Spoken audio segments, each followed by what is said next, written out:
आज पहाड़ी राज्य हिमाचल का सियासी पारा चरम पर है, क्योंकि आज मतदान का दिन है। राज्य की सत्ता पर काबिज होने के लिए सत्ताधारी दल बीजेपी और मुख्य विपक्षी पार्टी कांग्रेस के अलावा आम आदमी पार्टी भी बेचैन है और अपनी अपनी जीत का दावा कर रही है। तो राज्य में किन चुनौतियों से जूझ रही बीजेपी और किसने जनता से की अपील, आइए देखते हैं ये रिपोर्ट। हिमाचल की 68 विधानसभा सीटों पर सुबह 8 बजे से मतदान शुरू हो चुका है।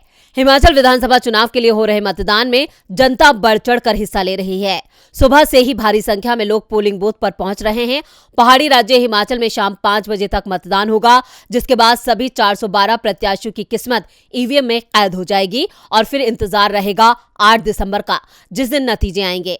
हालांकि 2022 हिमाचल विधानसभा चुनाव में सत्ताधारी बीजेपी भले ही राज्य की सत्ता में दोबारा आने का दावा कर रही है, लेकिन उसके सामने चुनौतियों का पहाड़ है।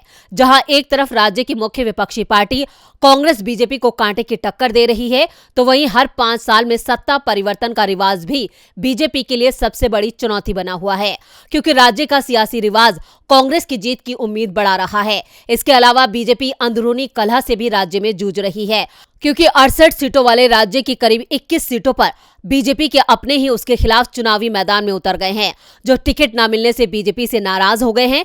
इसके अलावा सबसे बड़ा मुद्दा पुरानी पेंशन स्कीम है, जिस पर बीजेपी फंस गई है और कांग्रेस इसी मुद्दे पर फोकस कर जनता को अपने पाले में लाने की कोशिश कर रही है। इसके साथ ही सत्ता में होने के चलते पार्टी एंटी इनकम्बेंसी से भी जूझ रही है। ऐसे में अब नतीजे ही बताएंगे कि इतनी चुनौतियों के बावजूद बीजेपी राज्य का सियासी रिवाज तोड़ने में कामयाब रही या फिर जनता से रिवाज बरकरार रखते हुए कांग्रेस के हाथ में प्रदेश की कमान सौंप दी। आपको बता दें कि प्रदेश में कुल 55,92,828 मतदाता हैं। इनमें से 28,54,945 पुरुष और 27,37,845 महिलाएं मतदाता हैं। पीएम मोदी, गृह मंत्री अमित शाह, सीएम जयराम ठाकुर और कांग्रेस नेता प्रियंका गांधी, सांसद राहुल गांधी समेत कई नेताओं ने जनता से वोट डालने की अपील की है।